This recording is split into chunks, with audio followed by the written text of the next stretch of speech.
Hi guys. अच्छा, ये जो वीडियो है ये मैं एक बहुत ही खूबसूरत पार्क में आया हूँ, यहाँ पे बना रहा हूँ। यहाँ पे इन्होंने मेरे पीछे आप देख सकते हैं एक पॉन्ड बना हुआ है पूरा यहाँ पर, और गूस भी है यहाँ पर, और उसके बाद लोग फिशिंग के लिए यहाँ पर आते हैं बेसिकली। तो आज तो गूस काफ़ी ज़्यादा नज़र आ रही है, वेडिंग भी हो रही है यहाँ पर और क्रिकेट भी हो रहा है। तो काफ़ी बड़ा एरिया, फॉरेस्ट्री फार्म इसको बोलते हैं, सैस्कैटून में है ये, और बहुत खूबसूरत जगह है। तो हम लोग भी अभी बारबेक्यू करने के लिए आए हैं, तो I was waiting for few people, वो लोग आ जाएं तो उसके बाद से फिर बारबेक्यू वगैरह करेंगे। ये वीडियो जो है ये फोर्थ पार्ट है जो मैं वीडियोस बना रहा हूँ उसका, कि कनाडा आने के 5 तरीके, जिसमें से चौथा जो एक तरीका है वो है विजिट वीज़ा का। अब विजिट वीज़ा जो होता है वो कनाडा का कैसे मिलता है? वो उसी तरह मिलता है जिस तरह और विजिट वीज़ाज मिलते हैं, यानी कि आपको अपनी प्रॉपर्टी दिखानी पड़ती है, आपको स्ट्रॉन्ग टाइज जो हैं होम पर वो दिखाने पड़ते हैं, आपको कैश या पैसे या लिक्विड एसेट्स दिखाने पड़ते हैं। ये सब आप जब दिखाते हैं तो उसके बेस पर, और आपको ऑब्वियसली रीज़न बताना पड़ता है कि आप विजिट वीज़ा पे क्यों जाना चाहते हो। तो फॉर एग्जांपल मेरे अगर पेरेंट्स आए हुए थे तो उन्होंने बोला कि हम अपने बच्चों से मिलने जाना चाहते हैं, और उसके बेस पर उनको विजिट वीज़ा मिला था। उसका एक पूरा प्रोसेस है कि ज़ाहिर मैंने यहाँ से एक इनविटेशन लेटर दिया था कि मैं अपने पेरेंट्स से मिलना चाहता हूँ और वो आना चाहते हैं। तो उनके पास जो भी एसेट्स वगैरह थे वो उन्होंने शो किए, और जिसके बेस पर उनको विजिट वीज़ा मिला था। अब होता क्या है कि ये जब शो करके आपका विजिट वीज़ा लग जाता है तो उसको समझना ये है कि उसको कन्वर्ट किस तरह करें पीआर पे।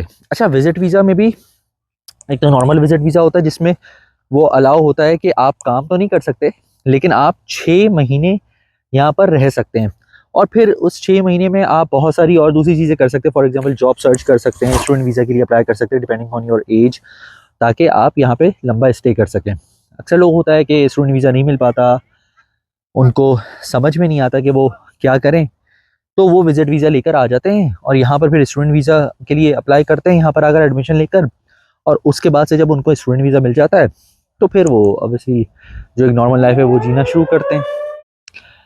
अच्छा, जब आपको मिल गया स्टूडेंट वीज़ा आपने ले लिया तो फिर तो एक वो नॉर्मल लाइफ जो शुरू हो जाती है वो हो जाती है, लेकिन विजिट वीज़ा जो है वो फिर कन्वर्ट भी हो सकता है वर्क परमिट में। तो फॉर एग्जांपल आप विजिट वीज़ा पे क्योंकि आप एंटर हो चुके होते हैं कनाडा में, तो एक आसानी ये रहती है कि आप एम्प्लॉयर से मिल सकते हैं, आप उनको इंटरव्यू भी दे सकते हैं। वो आपसे स्टेटस बिल्कुल पूछेंगे कि आप विजिट वीज़ा पे हैं या किस पर हैं, लेकिन आप ऐसा एम्प्लॉयर भी ढूंढ सकते हैं जो कि आपको वर्क परमिट दे दे।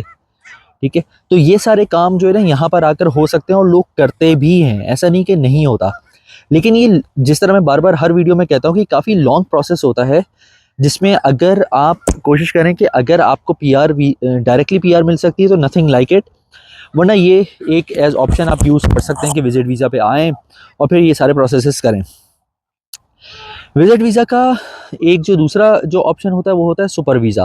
लेकिन सुपर वीज़ा यूजुअली होता है कि अगर फैमिली रिलेटिव होते हैं या पेरेंट्स होते हैं स्पेसिफिकली, तो पेरेंट्स को मिलता है सुपर वीज़ा। हर किसी को सुपर वीज़ा मिलता नहीं है, क्योंकि उसके लिए रिक्वायरमेंट होती है कि जिसके घर आप जा रहे हैं, जैसे आपका बेटा है तो वो कितना कमा रहा है, उसकी हाउस होल्ड इनकम कितनी है, आपको क्या आपके वो ज़ाहिर है, क्योंकि super visa is a kind of visit visa या विजिट वीज़ा इटसेल्फ, उसमें आपको ज़ाहिर है हेल्थ इंश्योरेंस वगैरह लेनी पड़ती है, उसके बगैर आप यहाँ पे नहीं रह सकते। तो ये सारी चीज़ें करनी पड़ती हैं, तो वो काफ़ी एक्सपेंसिव भी पड़ता है अगर कोई विजिट वीज़ा पर आ रहा है यहाँ पर।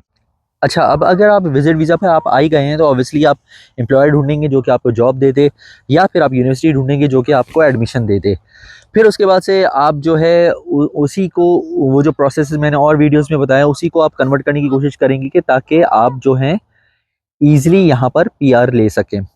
विजिट वीज़ा मैं बहुत ज़्यादा एनकरेज लोगों को नहीं करता, लेकिन विजिट वीज़ा का फ़ायदा ये होता है कि आप जब यहाँ पर आ जाते हैं तो फिर आपके पास ऑप्शंस ओपन हो जाते हैं। आप, जिस तरह मैंने बोला कि आपको जो है ना थोड़ा सा वक्त मिल जाता है कि यहाँ को एक्सप्लोर करने का, कनाडा को एक्सप्लोर करने का, चीज़ें देखने का, समझने का, और फिर अगेन एम्प्लॉयर या यूनिवर्सिटी ढूंढने का जो कि जिसके थ्रू आप जो है ना यहाँ पर स्टे कर सके, एंड देन फिर लेटर ऑन ऑब्वियसली पीआर ले सके। और वो यंग एज में तो ये चीज़ें बड़ी आसान हो जाती है। अगर कोई यंग बंदा देख रहा है तो वो ये ऑप्शन, अगर उसका स्टूडेंट वीज़ा रिजेक्ट हो गया है या वो सोच रहा है कि स्टूडेंट वीज़ा पर ट्राई करे या विजिट वीज़ा पे ट्राई करे या किसी भी तरह कनाडा पहुंच जाए, तो वो भी ऑप्शन हो सकता है। विजिट वीज़ा का एक दूसरा फ़ायदा ये कि अपार्ट फ्रॉम वर्क परमिट या जॉब ऑफ़र जो आपको मिलती है, उसके अलावा भी आपको बहुत सारी और ऑप्शंस मिल सकते हैं। फॉर एग्जांपल रिफ्यूजी वाला, जो कि मैं अगली जो वीडियो बनाऊंगा मैं उसमें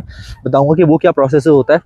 लेकिन ये सारे जो प्रोसेस बताने का या तरीके बताने का मकसद ये है कि जो लोग स्ट्रगल कर रहे हैं कनाडा आने के लिए फॉर वॉट एवर रीज़न, किसी की प्रोफाइल सही नहीं है, किसी के साथ कुछ मसला है, किसी के साथ कुछ मसला है, उनके लिए ये ऑप्शंस हैं। लेकिन अगेन एवरीथिंग, जिसे जो भी मैं ऑप्शंस बता रहा हूँ, ये सारे एंड में जाकर जो है आपको इन दी एंड उसको पीआर में ही कन्वर्ट करना है, या और उसके बाद से सिटीजनशिप में, ताकि आप ऑब्वियसली कनाडा में स्टे कर सकें। एक और प्रॉब्लम हुई हुई है कि पिछले कुछ महीने पहले जो है विजिट वीज़ास वगैरह खुले हुए थे, अब उन्होंने थोड़ी सी सख्ती कर दी है क्योंकि इलेक्शंस भी आने वाले हैं यहाँ पे भी शोर हो रहा था, अकोमोडेशंस के इश्यूज़ से लेकर बहुत सारे इश्यूज़ थे, तो उसकी वजह से ये चीज़ें थोड़ी सी चेंज हो गई हैं और अब थोड़ा सा डिफ़िकल्टी हो सकती है। इवन आप अगर स्टूडेंट वीज़ा भी अप्लाई कर रहे हैं तो उसके लिए भी डिफ़िकल्टी हो सकती है, क्योंकि रिसेंट न्यूज़ में मैंने ये देखा भी था, सुना भी था कि गवर्नमेंट ने कैप लगा दी है। कैप लगाने का मतलब ये कि अगर वो पहले 100 लोगों को बुलाते थे तो अब शायद 20 लोगों को बुलाएंगे। ठीक है, वो भी डिपेंड करेगा कि उनकी क्या प्रोफाइल है, कौन सी यूनिवर्सिटी में एडमिशन लिया है। इसी तरह विजिट वीज़ा पे अगर आ रहे हैं तो किस पर्पज़ के लिए विजिट वीज़ा पर आ रहे हैं, क्या एज है, वो सारी चीज़ें। क्योंकि इनको ये अंदाज़ा हुआ कि लोग बहुत सारे आ रहे हैं, अकोमोडेशन के क्राइसिस हो रहे हैं, जॉब के क्राइसिस हो रहे हैं, और लोगों को इतना भरना ठीक नहीं है, तो इसलिए उस पर रिस्ट्रिक्शन लग गई है। तो ये था विजिट वीज़ा के ऊपर। Visit visa can be one of the options अगर कोई कनाडा आना चाहता है। तो I hope you like the video, like करें, सब्सक्राइब करें and keep watching the video. Thank you.